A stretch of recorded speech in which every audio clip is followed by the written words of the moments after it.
Hi there. Thank you for joining us for another quick market update. I'm Lou Russell, Personal Wealth Advisor. As expected, the Fed held interest rates steady last week. A few weeks back, we discussed how a hawkish Fed could potentially end current market rally. However, after last week's meeting and Chairman Powell's press conference, the hawkish Fed catalyst was sort of removed from the equation.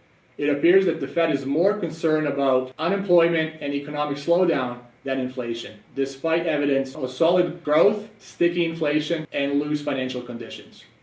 The Fed's credibility is becoming more questionable. Mr. Powell claims that Fed will be more data dependent, but after raising its 2024 growth and inflation projections, the Fed still expects to cut rates 3 times this year. The Fed's policy continues to favor stocks, which offer exposure to higher nominal growth and protection against inflation over bonds. For most of the past 2 years, the cost of imported goods has steadily declined, helping to lower inflation. However, trends now appear to be reversing, with oil prices surpassing $80 per barrel. In addition, last week's CPI and PPI reports both were hotter than expected. Housing data continues to strengthen. Sales of existing homes surged 9.5% in February.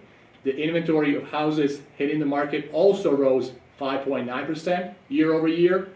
Home builder sentiment improved for a 4th consecutive month in March and rose to an 8-month high.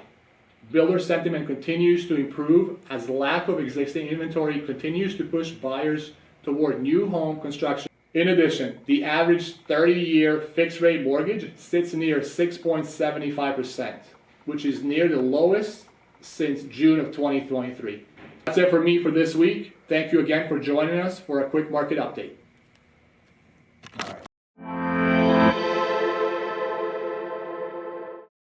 Hey everyone, Blake here. Many say purchasing your home is one of the biggest decisions you make in your life, but very few talk about how big of a decision it is to accelerate your home payment. If you're feeling uncertain about paying off your mortgage, feel free to use this optional DIY flowchart tool to help you analyze what may be best for your financial situation. This flowchart covers important decision-making factors to consider when paying off a mortgage, such as thoroughly weighing the pros and cons involved in that big decision, and how they specifically relate to your financial situation.